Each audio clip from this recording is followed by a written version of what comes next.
Alors,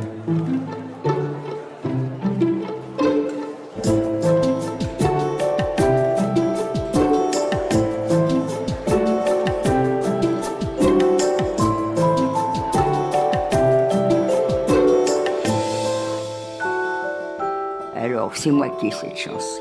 Alors, on va attaquer directement. Vous, mademoiselle. Là, oui, vous. Comment que vous me voyez? Ne me dites pas que je suis belle, je le sais. Que je suis vieille, je le sais aussi. Non. Est-ce que vous me prenez pour une extraterrestre ou pour sortir de la Lune, d'après vous? Est-ce que je suis genre humain ou non? Il ne faut pas réfléchir pendant 3 heures. Mais comme on n'est pas dans un examen, si vous êtes ému et que vous ne pouvez pas me répondre, eh ben c'est l'à côté qui va répondre. Alors, d'après vous, genre humain ou extraterrestre? Alors, par contre, je suis très très sourde et il me faut quelqu'un à côté de moi pour être les oreilles. Alors, vous avez répondu? Non. Pénible. Il faut quelqu'un à côté de moi. Je n'entends plus rien. Je veux jouer les jeunes filles, mais c'est pas possible. Je n'entends plus. Alors, j'ai l'air de quelqu'un d'humain. Je suis d'accord avec vous. Ce petit jeune homme-là, il avait 15 ans. Pas tout à fait. Il avait 14 ans. Vous avez mon papa, 61 ans, mon petit frère, 12 ans.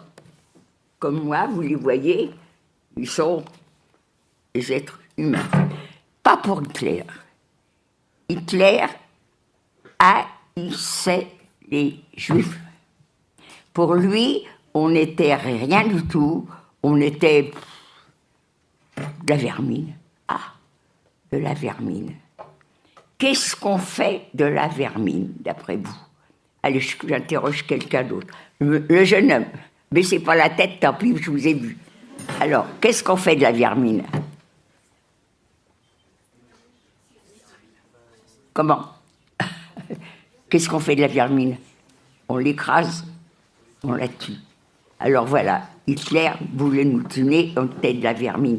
La vermine, il y a un officier, parce qu'il se retrouve, enfin c'est moi qui imagine ça, pour la solution finale, ils veulent tuer les Juifs. Comment va-t-on tuer les Juifs? Donc, ils vont se retrouver ensemble, et puis chacun, à mon avis, a dû dire, moi je ferai ci, moi je ferai ça. Il y en a un, il dit, mais dans le fond, je suis ingénieur agronome. J'ai un produit miraculeux qui tue la vermine dans les champs. Les Juifs, c'est bien de la vermine. Et pourquoi qu'on n'essayerait pas ce produit? Alors, ce produit, si je le retrouve, parce que ça c'est encore autre chose, mais si je le retrouve pas, c'est pas grave. Non, ben je le retrouve pas. Si tu le retrouves, tu sais, c'est le zyklon. Ce produit, ça s'appelle le zyklon-B. C'est des espèces de granules qu'on jette dans les champs et ça tue la vermine. Eh bien, ils vont essayer ce produit. Tu l'as trouvé? Ils vont essayer ce produit et en le jetant par le toit, au contact de l'air ambiant, ce produit devient un gaz asphyxiant. Avec ce fameux zyklon-B qui a tué la vermine, on a tué 6 millions de Juifs. Ce petit granule de rien du tout. Alors, Hitler veut nous tuer. Alors, en Allemagne, on promenait les Juifs. Alors là, est-ce que je l'ai retrouvé, ça? je range cependant, je peux vous garantir, hier soir encore, j'ai rangé, mais bon, et si tu trouves avec les panneaux, là, on les voit pas. Les Juifs se promenaient avec, attention, on ne les mélange pas trop, hein. Les Juifs, on les promenait avec des panneaux où il y avait marqué « On est Juifs ». En France, Et aussi les vitrines des magasins en Allemagne, tenues par des juifs, il y avait aussi des panneaux. J'ai connu en France, en zone occupée, les magasins tenus par les juifs, il y avait aussi des panneaux qui indiquaient. Mais par contre, pas de panneaux là. Non, on va trouver autre chose. Ils vont nous obliger à se faire recenser dans les commissariats de quartier. En banlieue, en province, je ne sais pas où c'était. Et on sortait de là avec sur nos cartes, vous la retrouvez, la carte d'identité? La carte d'identité. Voilà. Sur nos cartes d'identité, voilà. Sur nos cartes d'identité, un tampon marqué juif. Et où est votre carte d'identité, madame? C'est madame ou mademoiselle, avec les lunettes, là. Où elle est? Dans mon casier. Dans son casier. La personne qui est avec mon doigt, un peu blond, qui a un masque, où est votre carte d'identité? Dans mon sac. Dans votre sac.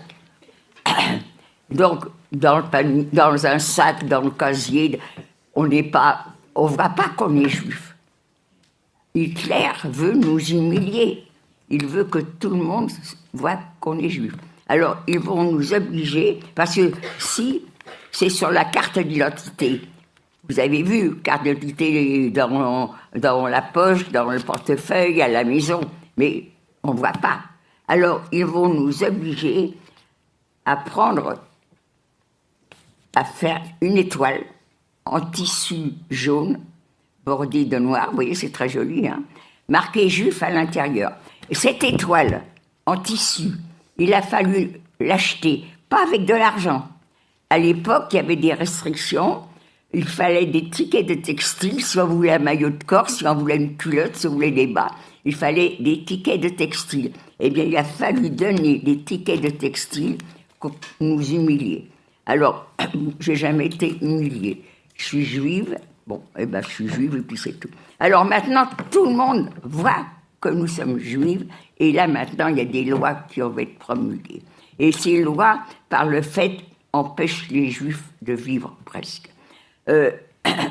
Les juifs n'auront plus le droit d'être en contact avec les non-juifs. Il y a plein de métiers qui vont nous être interdits. Il va falloir... Alors, pas de métiers qui nous sont interdits.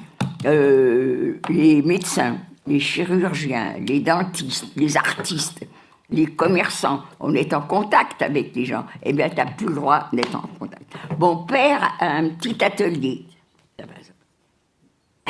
Mon père a un petit atelier. Il a 2-3 ouvrières. Elles ne sont pas juives. Il n'aura plus le droit de mettre le pied dans son atelier. J'ai 2 sœurs qui font les marchés. Elles sont derrière leur étalage. Elles n'ont plus le droit d'être derrière leur étalage. Elles n'ont pas le droit d'être en contact avec les non-juifs. Je pourrais m'inquiéter. Papa ne travaille plus, mes sœurs ne travaillent plus, mais comment que l'argent va rentrer? Mais Ginette est la petite dernière d'une famille de 6 filles. L'aînée, quand on est l'aîné d'une famille, et quand on est la petite dernière, à âge égal, je peux vous dire que c'est pas du tout pareil. Je suis la petite dernière, je suis chouchoutée, je me rends compte de rien. Chouette, papa travaille plus. Chouette, mes sœurs travaillent plus. On va toujours être ensemble. Voilà. Au lieu de m'inquiéter, moi je suis contente. On va rester comme ça jusqu'en 42. En 42, un monsieur vient nous trouver. Il se présente, il travaille à la préfecture de police, il montre ses papiers. Il a eu sur son bureau un dossier qui nous concernait. Alors là, papa est inquiet.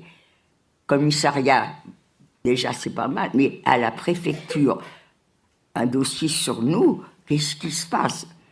Il se passe qu'on est dénoncé parce qu'on est communiste actif. Alors, à l'époque, je savais un peu ce que c'était communiste, socialiste, mais c'est tout, ça s'arrêtait là. Mon père est communiste, je ne savais pas non plus. Par contre, on partageait l'appartement avec ma sœur aînée et son mari. Et eux, je ne les prenais pas pour des communistes, je les prenais pour des résistants.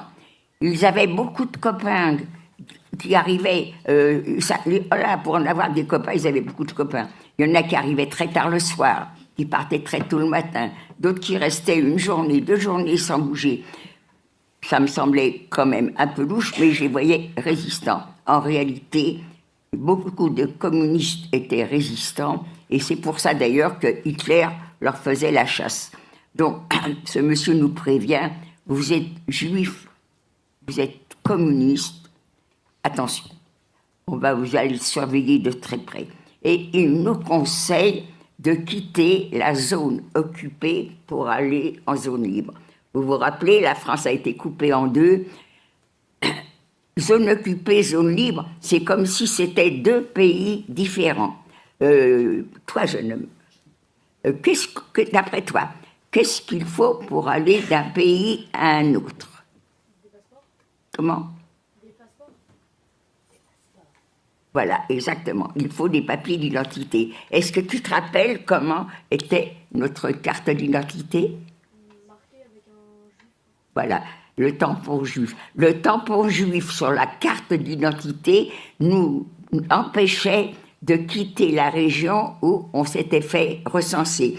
On pouvait la quitter, mais il fallait des autorisations pour faire ça. Donc, comment qu'on va faire? Eh bien, cette carte d'identité, elle ne va pas nous servir, elle va nous nuire. Et on va faire des faux papiers. Tant qu'à faire... Alors, ça a été très facile à ma famille d'avoir des faux papiers. Ils sont communistes, il y a de la résistance, mais comment faisaient les autres, ça, j'en sais rien. Hein. Alors, en tous les cas, on va passer... Alors, tant qu'à faire de faire des faux papiers, on va prendre une identité de quelqu'un qui a un nom bien français. On peut être étranger sans être juif, mais c'est sûr, on posera des questions. On ne veut pas qu'on nous pose de questions. Les amis vont nous prêter leur nom. Pas grand-chose sur ce qu'ils...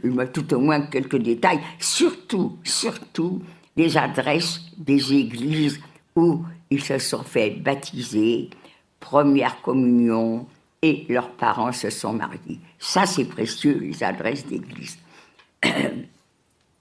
Mon père ne veut pas qu'on passe tous ensemble. Alors, mon père voulait... Pourquoi mon père ne voulait pas qu'on quitte Paris? Parce que papa était très, très fier d'être né à Paris, d'avoir fait la guerre de 14. Il avait eu 6 filles. Les 3 aînés étaient mariés avec des jeunes gens qui font la guerre de 39-40. Il y en a même un qui est prisonnier de guerre. Papa, lui, nous, on ne craint rien. C'était égoïste. Parce que nous, on est Français, on ne craint rien, les autres craignent.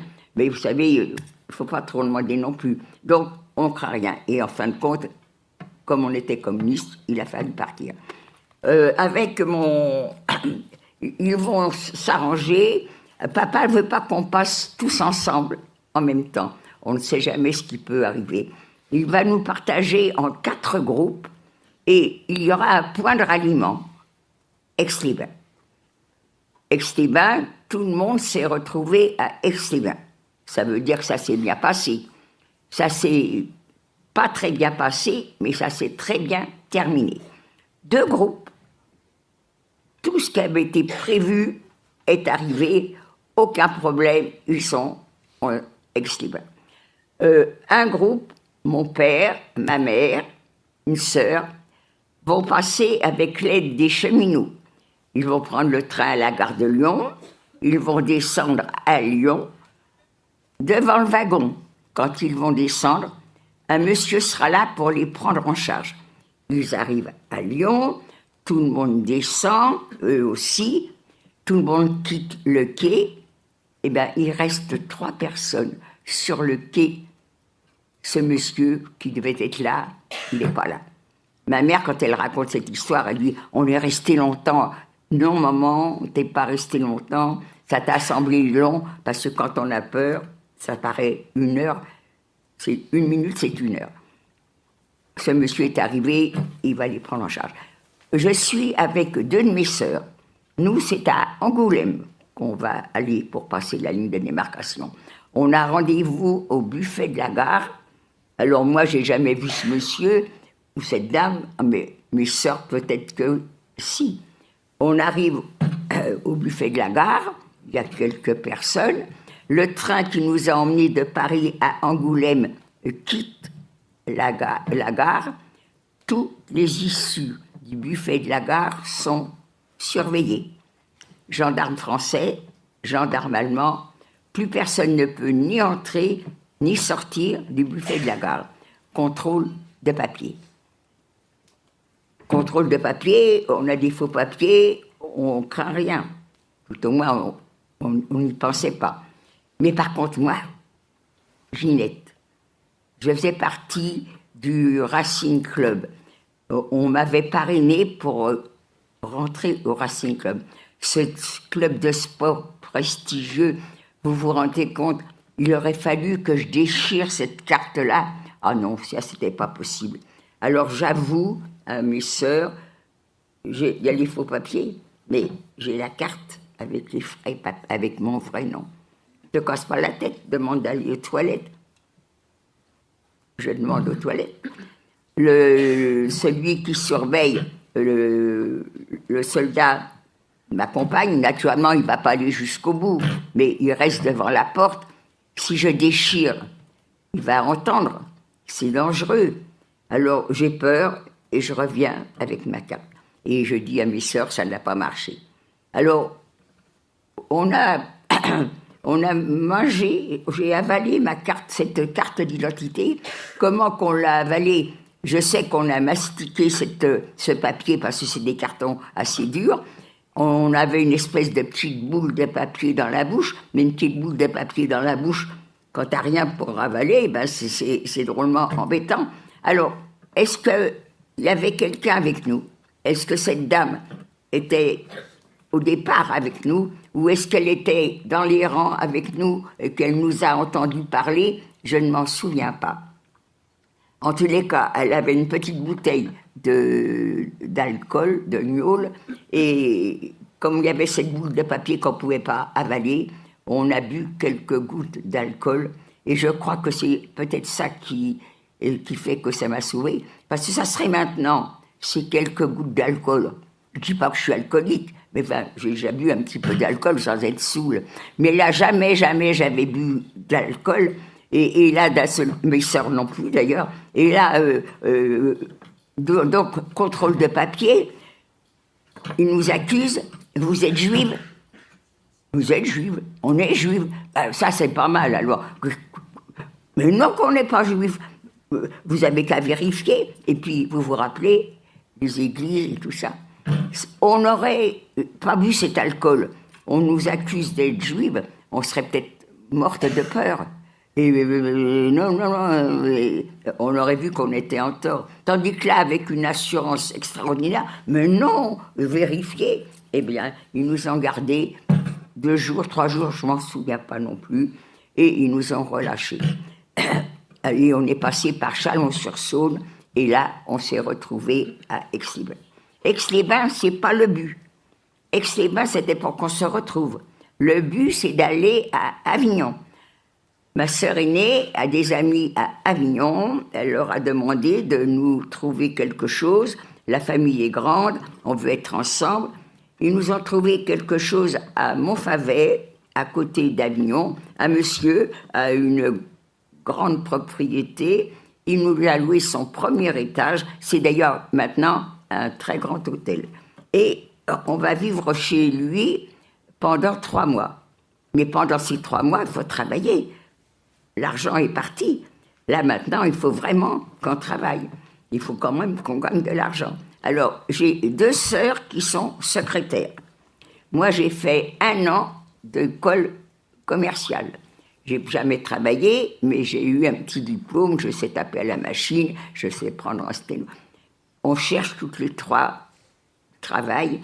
Avignon, c'est pas une ville industrielle, il n'y a rien. Mais on nous conseille.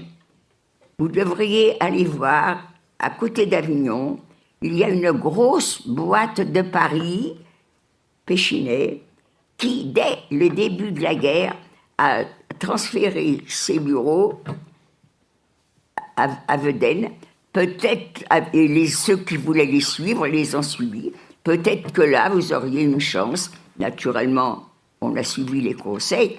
Mes sœurs, oh mesdemoiselles, mais n'attendez pas, commencez tout de suite. Du personnel qualifié, vous savez, on en manque toujours. Mais vous, mademoiselle, vous me dites que vous n'avez jamais travaillé, vous avez votre diplôme, je veux bien y croire, mais nous aussi, on a nos débutantes. Alors vous ne nous intéressez pas. Est-ce que j'avais la larme à l'œil? Est-ce que ce monsieur, d'un seul coup, ce chef du personnel, a deviné que... Bon, allez, on va vous garder. Donc, on est 3 à pouvoir travailler. J'ai 2 sœurs qui font les marchés. Mon père se renseigne à droite, à gauche. Mais oui, c'est faisable. Il vous faudra une autorisation, c'est-à-dire, ça s'appelle une patente. Quand vous aurez la patente, il vous faudra du matériel. Et quand vous aurez le matériel, il vous faudra de la marchandise. Et quand vous aurez tout ça, tous les jours de la gare d'Avignon partent des cars qui emmènent les forains. Lundi, Cavaillon, mardi, Carpentras, mercredi. Tous les jours, il y avait un endroit différent. Mes sœurs vont faire ça. Nous, on va travailler dans les bureaux. En 1943, la France est complètement occupée. Donc, il n'y a pas de raison que cette grosse boîte reste en zone libre. Elle remonte sur Paris. Elle veut bien emmener ses employés. Il y en a qui les ont suivis. Nous, non. On ne peut pas aller à Paris. Donc, qu'est-ce qu'on va faire? Eh bien, l'aîné des 3 qui travaillaient dans les bureaux, son mari avait déjà commencé à faire les marchés. Eh bien, elle va le rejoindre. Et nous, les 2 plus jeunes, on va faire les marchés aussi, mais ça ne sera pas de la même façon. Mon père, en bavardant, en fouinant à droite, à gauche, il a rencontré le maire d'Avignon. Ce monsieur le maire a procuré à mes sœurs des petits logements, à nous une maison que ma mère a tout de suite transformée en quelque chose de très familial, et ils nous ont procuré des places sur les remparts d'Avignon. Donc, tous les matins, on déballait, c'était toute la journée, le soir, on rentrait avec les invendus, on aurait même pu travailler le dimanche, mais on ne travaillait pas. Et on a fait ça jusqu'au 13 mars 1944. 13 mars 1944, on est encore en plein hiver, mais on est en Provence. Et des journées d'hiver ensoleillées, il y en a. Mais ce jour-là, c'est plus qu'une journée d'hiver ensoleillée, c'est une journée printanière. Je suis avec ma sœur, normalement, on était celle qui partait la veille, la première, et bien déjeuner, le lendemain, elle partait la seconde. Ce jour-là, on est 3. Une cousine est venue nous rendre visite. Alors 3, qui va partir la première? Toi, moi, elle, on tire au sort. C'est Ginette qui part la première. Mais Ginette, elle est bien enveloppée. Ginette, elle veut faire du régime. Ce jour-là, c'est vraiment le jour idéal. Je me voyais me passer de manger, mais je dois survivre. Je me voyais bouquiner au soleil. Il n'y a pas beaucoup de clients. C'est ma sœur et ma cousine qui vont déjeuner. Moi, aujourd'hui, je vis sur mes réserves. Elles reviennent en me vantant les qualités du repas. Elles ont toujours eu sur la conscience que c'était de leur faute que j'avais été arrêtée. C'est pas vrai, c'est la destinée, c'est ça. Donc, elles reviennent en me vantant les qualités du repas. Oh, Ginette, t'as tort, il y a si... Bon, Ginette, elle est gourmande, et tant pis pour la ligne, et je vais déjeuner. J'ai rien vu de spécial, ça c'est sûr, il n'y avait rien qui pouvait me faire... Et même si j'avais vu, ça faisait 2 ans qu'on était là, on vivait normalement, pas de problème. Je rentre à la maison, il y a 3 messieurs qui sont là. 3 messieurs que je ne connais pas. Sur la droite, un monsieur habillé en civil, il n'a pas ouvert la bouche, je l'ai vu de dos, je l'ai vu de profil, mais sur la gauche de ce monsieur, alors là, c'est pas pareil. Manteau de cuir, chapeau de cuir, la Gestapo. La Gestapo, ils étaient tellement fiers que tout le monde avait peur d'eux, que même en pleine canicule, ils se baladaient avec leur manteau de cuir et leur... La Gestapo est là. Devant eux, il y a mon père, vous l'avez vu, il y a mon petit frère, il y a mon neveu. Les enfants, à l'époque, des cantines, il n'y en avait pas. Ceux qui habitaient pas très loin de leur domicile, ceux qui allaient à l'école pas trop loin de leur domicile, rentraient déjeuner. Et ceux qui étaient loin, eh bien, ils emmenaient leur casse-croûte, leur gamelle. On n'était pas loin, ils venaient déjeuner à la maison. Ils ne sont jamais repartis. La Gestapo est là. Moi, je m'amène le bec enfariné. Qui a prononcé le mot juif? Est-ce que c'est papa qui m'a dit on a été dénoncés, ils viennent nous arrêter parce qu'on est juif? Est-ce que c'est la Gestapo? Vous êtes juif, on vient vous arrêter? Mais j'entends le mot juif. Quand on a passé la ligne de démarcation, vous vous rappelez, on nous a dit aussi vous êtes juive. On a dit non. Ils nous ont mis en prison, ils nous ont gardés 2-3 jours, ils nous ont relâchés. Je crois que là, ça va être pareil. Ah non, là, c'est pas pareil.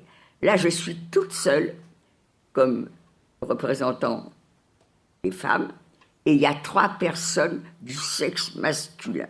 Et la Gestapo connaît les coutumes chez les Juifs. Quand un bébé du sexe masculin vient au monde, on pratique la circoncision. Connaissent ces coutumes. Moi, je dis, on n'est pas juif, on nous a dénoncés parce qu'on était juifs, ils vont contrôler. Ils amènent papa, Gilbert, Jojo dans la cuisine, ils les font déculottés, ils sont circoncis, ça veut dire que on est juif. Immédiatement, alors que j'avais rien vu devant la maison, ils nous ont jetés dans la rue, il y avait des tractions avant, ils nous ont jetés dans la première traction qui était là, mais j'ai le temps, avant de monter dans la première traction, de voir une autre traction qui est derrière. Et à côté de cette traction, comme chauffeur, ou peut-être qu'il y avait 2 chauffeurs, je ne sais plus, un jeune homme. Mademoiselle, oui, vous allez-vous. Vous voyez c'est à vous que je parle. Hein. Vous avez rencontré depuis 2-3 jours un jeune homme. Il vous fait des sourires, il ne vous parle pas. Qu'est-ce que vous pensez? Comment? Mettez pas 3 heures à réfléchir. Hein. Qu'est-ce qu'elle pense? Comment? J'ai pas entendu. Bah, c'est quelqu'un de normal. De quoi? Oh, c'est moche d'être sourde. C'est quelqu'un de normal. Alors, quelqu'un répond, parce qu'elle est menteuse, elle. Alors, un jeune homme regarde une jeune fille. La jeune fille, qu'est-ce qu'elle pense? Ben, il est amoureux. Depuis 2-3 jours. Il est amoureux. Comment? Il l'aime bien, il l'aime bien. Oh, là, faut pas exagérer. L'amour, pas tout de suite, hein, quand même. Bon, alors, moi, je vais faire la réponse. Là, il y a une réponse. Il est attiré par elle. Comment? Qu'il est attiré par elle, qu'il est bizarre De quoi? un peu. Il l'aime bien. Mais, Il l'aime bien. alors, et vous êtes rapide, vous, alors, hein? Parce que moi, un jeune homme me regardait, je disais pas, il m'aime bien. Non, j'ai fait pas une dit touche. qu'il m'aimait bien. Non, c'est moi qui ai mal Voilà. traduit. Elle a dit. Non, j'ai dit que peut-être qu'il est attiré, qu'il la trouve charmante, mais qu'il est bizarre d'un autre côté, s'il la regarde beaucoup de fois. Il la trouve charmante. Il est attiré par. Ah ouais, ben voilà. Alors, il y a des mots tout simples. Attirer, il y a une touche. On a fait une touche. On a tiqué. Ça, c'était les expressions de mon époque. Et quand j'ai vu que ce jeune homme, qu'on pensait qu'il nous draguait, était... Alors, il n'a jamais parlé. Est-il de la Gestapo? Est-il français? Il y avait des Français qui aidaient la Gestapo. On les appelait des miliciens. Je ne sais pas. Mais quand je l'ai vu, j'ai toujours cru, tout le temps que j'ai été internée, que ma sœur et ma cousine avaient été arrêtées aussi. J'ai eu la chance de revenir et j'ai appris, non. J'ai appris que quelqu'un avait vu qu'on était arrêtés et était venu les prévenir. Ce quelqu'un, si je l'avais connu, je l'aurais honoré parce que les Juifs qui ont aidé les personnes, je veux dire, non juives, qui ont aidé les juifs, qui les ont sauvés, on les appelle maintenant des justes. Eh bien, cette dame qui est venue prévenir ma sœur et ma cousine fait partie des justes. Mais par contre, on ne sait pas qui c'est. De quoi? J'ai plus que 20 minutes. C'est honteux. On veut qu'on raconte notre histoire et il faut raconter une période affreuse en quelques minutes. C'est inhumain. Bon, vous avez un livre, je fais la publicité, qui a été écrit par une journaliste. Achetez-le, ou prenez-le dans la bibliothèque. Elle décrit tout ce qu'était la déportation. Donc, j'ai été arrêtée. D'abord, alors vous connaissez l'histoire, immédiatement, quand on est arrêté, on est déshumanisé. On va vous enlever vos cheveux, on vous met nu. Déjà, vous n'êtes plus rien. Vous êtes plus, il n'y a pas une blonde, il n'y a pas de riche, il n'y a pas de pauvre. Vous êtes nu, vous n'êtes plus rien. Et puis alors, c'est alors, moi j'ai eu la chance, la malchance, j'ai été directement à Birkenau, pas directement, on a fait un passage à Drancy. De Drancy, on va dans ce fameux camp de travail, qui est plutôt le camp de la mort. J'ai eu la chance de quitter Birkenau en novembre 1944 pour aller travailler, pour aller dans un autre camp, Bergen-Belsen, qui n'était plus un camp d'extermination, mais un camp de concentration. On y mourait à Bergen-Belsen, mais plus de chambre à gaz. C'était terminé, ça n'existait plus. Birkenau, oui, on y était pour mourir, tandis qu'à Bergen-Belsen, non. Alors Bergen-Belsen, on ne travaille pas. Qu'est-ce qu'on faisait toute la journée? Je ne m'en souviens pas, je ne me vois pas en train de me promener dans le camp, j'en sais rien. Je me vois plutôt écouter les autres déportés qui bavardent. Et on a la chance, en février 1945, d'avoir des propriétaires d'usines qui ont besoin de main-d'œuvre. Tous les Allemands qui étaient capables de tenir un fusil sont emmenés sur le front, et donc il faut que les usines tournent, et je vais être embauchée pour aller travailler dans une usine à Ragun. Là, c'est le paradis par rapport à Birkenau. À Ragun, on va y rester jusqu'en avril 1945. En avril 1945, c'est fini l'usine. On va prendre un train. Les Alliés, c'était les Anglais approchant. Les nazis vont nous embarquer. Il y en a qui ont fait la route de la mort, vous vous rappelez? Vous vous rappelez pas, mais enfin, ça existait. Eh bien, nous, c'était le train de la mort. On est dans des wagons, il n'y a rien, même pas un petit peu de paille sur le sol, même pas un seau avec de l'eau, rien. On va s'arrêter à tout bout de champ pour laisser passer les voitures, les trains prioritaires, et je vais me retrouver à Theresienstadt. Theresienstadt, je suis malade, mais j'apprends que la guerre est finie, et j'ai été rapatriée. C'était la première fois que je prenais l'avion, mais je m'en suis pas rendu compte, et j'ai eu la chance à Lyon, où on a atterri, d'apprendre que ma mère et mes sœurs n'avaient pas été arrêtées, et en plus ils ont retrouvé l'appartement que nous avions à Paris. Voilà, et donc voilà, maintenant j'ai la chance de pouvoir vous parler, vous m'avez écouté, et j'ai la chance de pouvoir avoir vos questions. En tous les cas, question ou pas question, ce que j'espère, c'est que vous allez devenir des passeurs de mémoire. Je vous fais passer un micro, vous parlez, vous levez, puis vous parlez très distinctement et vous vous présentez. Bonjour. Bonjour. Comment on vous a annoncé la fin de la guerre? J'avoue franchement, je ne sais pas. J'étais malade, très malade. On dit la guerre est finie. C'était où, Ginette? J'étais à Theresienstadt. Et la guerre est finie. Eh bien, la première chose à laquelle j'ai pensé, mon numéro. mon numéro, j'ai un numéro sur le bras, je me vois, du fait que j'étais malade, je pense qu'on va m'opérer, je me vois sur la table d'opération et je demande au chirurgien, pendant que je suis endormie, enlever mon numéro. Pas parce que j'ai honte de montrer que j'étais déportée. Je ne veux plus parler de cette période, puisque j'ai la chance d'être vivante. Eh bien, cette période, je l'oublie complètement. Et pour l'oublier complètement, il faut aucun signe qui me le rappelle.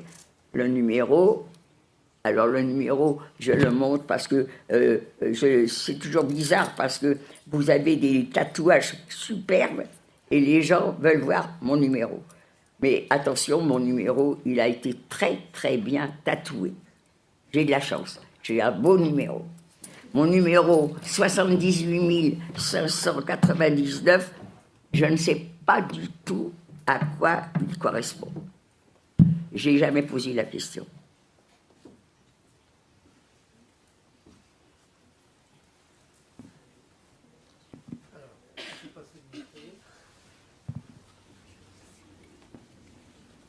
Va ?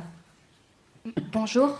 Est-ce que vous avez toujours la robe que Madame Veil vous a donnée au camp de Auschwitz? Non, non. Et je ne sais pas ce qu'elle est devenue d'ailleurs, cette robe. C'est vrai. Et alors, j'en parle plus parce que je me rappelle qu'au début, alors, est-ce vrai, est-ce faux? Je la décrivais à carreaux bleus et blancs. Puis après, je me suis arrêtée de la décrire parce que, est-ce que c'est vrai? On peut quelquefois prendre des rêves pour des réalités, donc j'ai arrêté. La robe de Simone Veil, je ne sais même pas ce qu'elle est devenue. En tout cas, elle a disparu très rapidement. Cette robe de Simone Veil, si ce n'était pas Simone qui me l'avait donnée, je crois que personne n'en aurait parlé.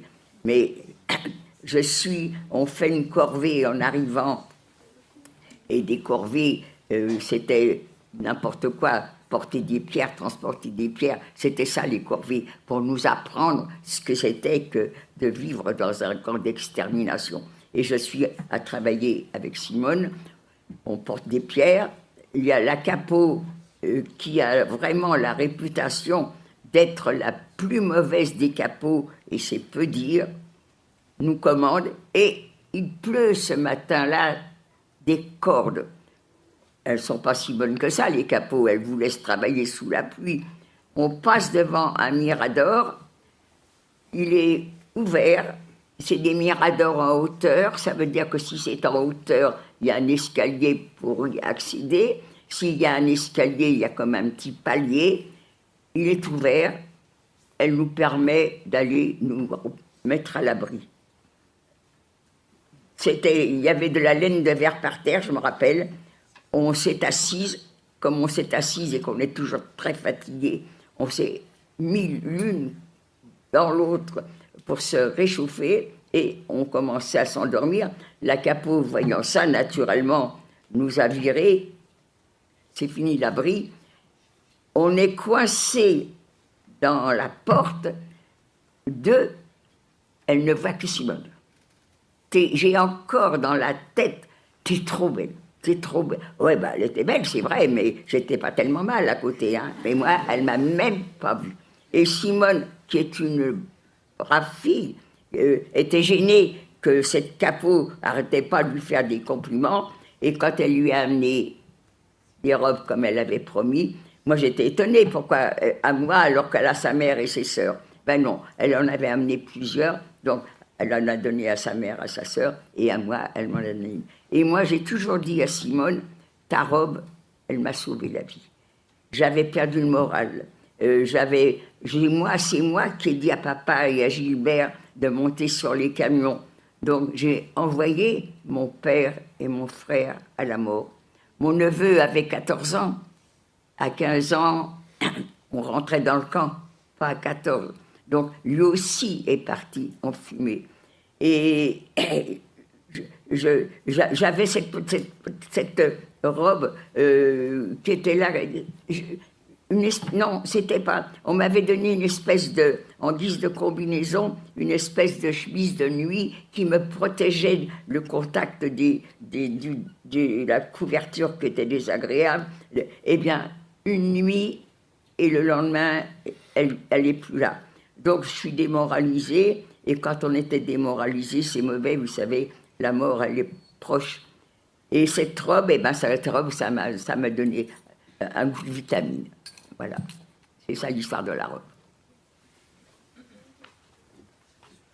Bonjour, j'aimerais savoir si, après ce que vous avez vécu, vous êtes encore traumatisé aujourd'hui, etc. Écoutez, j'en parle tellement, tous les jours, je suis dans un autre établissement, non. Et d'ailleurs, je ne crois pas avoir été traumatisée. J'ai eu la chance de revenir et de retrouver ma mère, mes sœurs, l'appartement dans lequel... Donc, je crois que j'étais privilégiée. Et je ne me rappelle pas avoir eu un retour, mais je ne m'en rappelle plus. Hein. Peut-être que c'est... J'ai demandé une fois comment j'étais quand je suis rentrée. Elle m'a dit, tu avais l'air à garde, peut-être. J'avoue, franchement, il y a des choses que je me rappelle et d'autres que je ne me rappelle pas. Bonjour. Est-ce que vous étiez au courant pour les chambres à gaz quand vous travailliez? Ah non, non, pas du tout, pas du tout. Pas du tout. Et même quand on était... Et même, je vous dirais, on a toujours entendu parler des chambres à gaz quand on était à Birkenau, mais personne n'en est sorti. Et ceux qui travaillaient, le groupe qui travaillait dans cette chambre à gaz, on les appelait le Sonderkommando. C'était un petit groupe, ils n'ont jamais été mélangés avec les autres déportés, et eux-mêmes étaient là pour 3 mois. Est-ce que toi, tu savais, quand tu es arrivé, non, je dis, personne ne savait cette histoire de chambre à gaz. Elle a tout de suite été dit, dès qu'on descendait des wagons, on a tout de suite été la sélection, et c'est là qu'on apprend. Mais quand on était à Drancy, non. Quand on était libre, et on savait que quand les Juifs étaient arrêtés, c'était pour aller dans un camp de travail. C'est tout ce qu'on savait. Et un camp de travail, quand tu es jeune, ça ne te fait pas peur.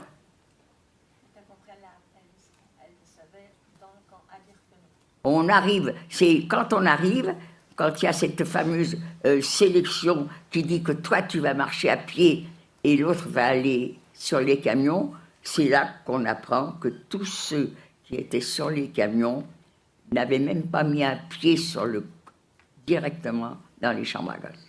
Et comme personne n'est sorti vivant des chambres à gaz, on ne sait pas.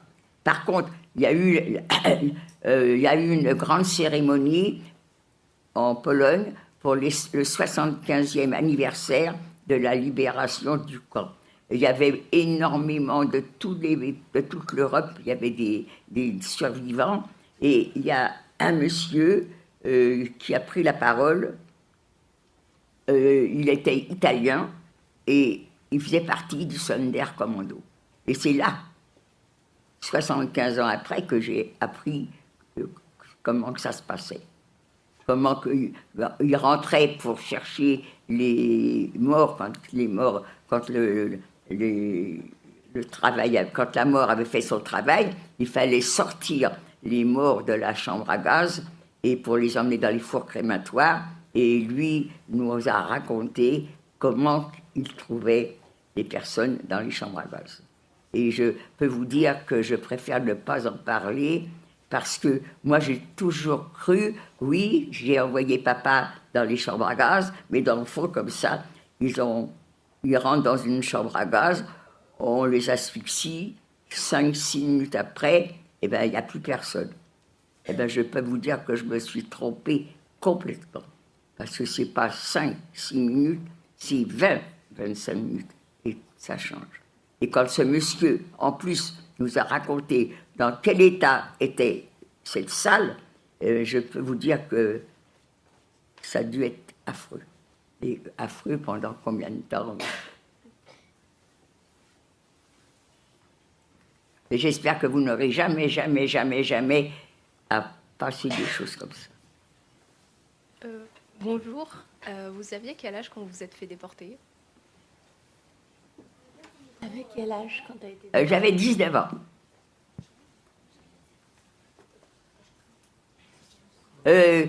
Qui est-ce qui a... Il y en a beaucoup qui ont moins de 15 ans. Levez-vous. Ceux qui ont moins de 15 ans. Hein. Eh bien, regardez-vous. Regardez-vous. Vous auriez été juif, vous auriez été arrêté, eh bien, vous seriez mort. Les nazis... Rasseyez-vous. Les nazis estimaient qu'ils voulaient bien laisser vivre les juifs à condition qu'ils puissent travailler. Et pour eux, travailler, c'était pour les femmes, 15 ans, 45 ans, et pour les hommes, 15 ans, 50 ans. Alors naturellement, on n'avait pas de carte d'identité. Alors il y a quelques personnes qui sont rentrées dans le camp et qui n'avaient que 14 ans. Et puis il y a quelques personnes qui ne sont pas mortes, elles avaient 47, 48, peut-être même 50. C'était à l'apparence 15 ans, 50 ans. 45 ans, les hommes c'était 50 ans. Il y a d'autres questions. Vous êtes resté combien de temps à Birkenau? Alors, Birkenau, j'y suis arrivée en février. Attends, combien? En avril. Vous voyez, j'oublie déjà. 44. Je suis en avril et j'ai quitté Birkenau en novembre. Mais par contre, après, j'ai fait d'autres camps. Mais Birkenau, par le fait que je suis restée 6-7 mois. Mais Birkenau, c'était l'enfer. Je voulais savoir quand est-ce que vous avez commencé à raconter votre histoire. Quand est-ce que tu as commencé à... Oh, tard. J'ai jamais voulu parler de cette période. Je vais rentrer et puis je vais raconter tout ce que j'ai vécu, tout ce que j'ai subi, alors que je suis la seule de toute la famille. Parmi les cousins, 14 personnes ont été déportées. Je suis la seule à être rentrée. Et alors, je vais raconter tout ce que j'ai vécu, tout ce que j'ai subi. Et du coup, tous ceux qui ne sont pas rentrés, comment sont-ils morts? Moi-même, je ne le sais pas. À part mon père et mon petit frère, que j'ai fait monter sur les camions et qui ont été dans les chambres à gaz, les autres, est-ce qu'ils sont morts sous le coup des capots? Est-ce qu'ils sont morts de faim? Est-ce qu'ils sont morts de froid? Est-ce qu'ils sont morts de maladie? Moi non plus, je ne le sais pas. Alors, j'ai préféré ne pas en parler. Et j'en ai pas parlé. Et je me souviens vaguement de la réponse, parce que certainement qu'on a dû me poser des questions, je me rappelle que je disais, si un jour ça devait recommencer, et si j'ai un fils ou une fille, je préférerais l'étrangler de mes propres mains que de vivre ce que l'on a vécu. Ça, je me rappelle. Mais maintenant, je sais que je ne le ferai pas. J'ai survécu. Il y en a quelques-uns qui ont survécu à tout ça. Alors, voilà, c'est là. Non, mais ce que j'espère, c'est jamais, jamais, jamais. Je préfère ne pas penser à ça. Avant d'entrer dans les camps, vous aviez entendu ou pas des rumeurs dessus? Est-ce que tu avais entendu des rumeurs sur les camps de concentration, sur les centres de mise à mort avant ta déportation? Non. Quand on était arrêté, on pensait qu'on allait dans un camp de travail et on ne pensait pas à la mort.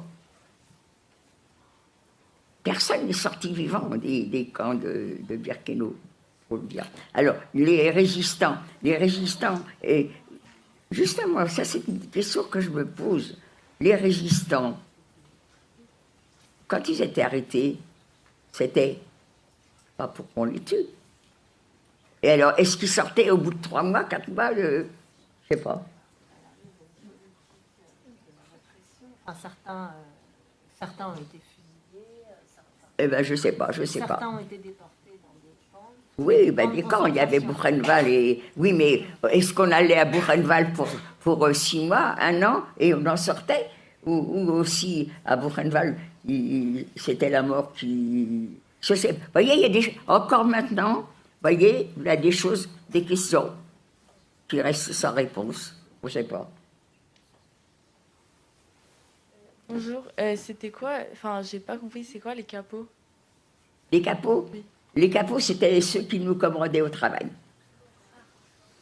Et c'était... Alors, on s'est toujours demandé où est-ce qu'ils allaient les chercher. Parce que les capots, c'était... Les nazis ne sont pas fous. C'était pas eux qui nous surveillaient et tout. Ils désignaient les capots. Et les capots... C'était il paraîtrait que c'était des prisonniers qui avaient volé, qui avaient tué, et on les sortait des prisons d'Allemagne pour venir garder les Juifs dans les camps d'extermination. Mais ce que je peux vous dire, c'est que je mentirais en disant qu'il y a un soldat qui m'a touché, alors que c'était les capots. Mais malgré tout, les capots étaient commandés par les nazis. Et où est-ce qu'ils les recrutaient, comment qu'ils les recrutaient? Mais je crois que rien qu'avec l'étiquette capot, c'était des gens affreux, capables de tuer. Ils battaient jusqu'à ce que la personne soit ou évanouie ou morte. C'était ça le capot. Encore nous, les femmes, on avait de la chance, mais les capots chez les hommes, les pauvres avaient déjà travaillé très dur dans la journée, et bien le soir, ils les obligeaient à faire du sport. Mon mari avait un copain qui était boxeur, il a survécu, et il raconte qu'après une journée de travail affreuse, on l'obligeait à se coltiner, à faire un match de... Alors, lui, naturellement, il avait une ration supplémentaire, et n'empêche qu'il fallait qu'il tape sur un copain. Madame, vous dites que c'est vous qui avez envoyé votre père et votre frère dans les camions, mais vous ne nous avez pas expliqué pourquoi vous dites ça. Quand on arrivait, on descendait des trains. On était mélangés, les hommes, les femmes, les enfants, et... Il nous séparait, les hommes d'un côté, les femmes et les enfants de l'autre. Mais quand on descendait des trains, il y avait déjà, primo, on avait des bagages, certains. Eh bien, il ne fallait pas du tout, il fallait laisser tout dans les wagons. Et puis, nous, on descendait, et on était... Je me rappelle, je descends, je suis prête à sauter du wagon pour aller sur le quai, et j'entends des hurlements, des commandements. On apprend que ce sont les commandants du camp et les officiers, les médecins du camp, et moi je ne comprends pas un mot d'allemand. Quand on parle, le patois des Juifs des pays de l'Est ressemble beaucoup à l'allemand. Donc, beaucoup comprenaient. Donc, qu'est-ce qu'ils disent? Et on me traduit. Les personnes qui sont malades, les personnes qui sont fatiguées, les personnes qui n'aiment pas marcher, le train s'est arrêté, mais c'est pas là le camp. Il va falloir marcher à travers champs, ça va être dur. Alors, ils ont mis à notre disposition, pour les personnes que je viens de citer, les camions. On voit les camions, c'est vrai. Et moi, quand j'entends ça, papa, Gilbert, prenez le camion. Papa, pour moi, il était vieux. Il avait 61 ans. On a quand même mal voyagé. Hein. Et puis mon petit frère, il s'était trouvé mal quand on le mettait dans le wagon. Donc, il est peut-être encore un peu malade. Donc, puisqu'ils sont là à nous proposer de prendre des camions, Papa Gilbert, prenez le camion. Puis ils m'ont écouté. Ils ont pris le camion. Et quand on est arrivé dans le camp, quand on a demandé, alors, quand est-ce qu'on va voir ceux qui sont montés dans les camions, eh ben, on nous a appris qu'on ne les reverrait plus. Que la fumée, que l'odeur, ce qu'on voyait, ben, c'était leur corps qui brûlait. On n'a pas cru. On n'a pas cru. Mais moi, je ne pouvais pas contrôler. Papa Gilbert, les hommes, c'est dans le camp des hommes.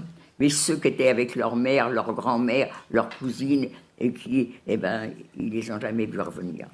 Tout de suite, on l'a su tout de suite. Mais c'est pas pensable, on ne peut pas croire des choses comme ça. Donc, on l'a cru que le soir.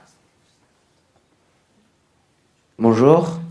J'aimerais savoir, est-ce que vous avez eu à porter l'étoile juive? Moi, je l'ai portée, oui. Je l'ai portée quand, en 40-41, ça y est, l'armée allemande est là. J'ai porté l'étoile, oui.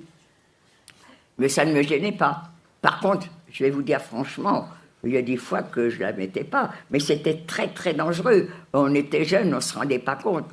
Mais j'aurais pu non seulement me faire arrêter, mais faire arrêter ma famille.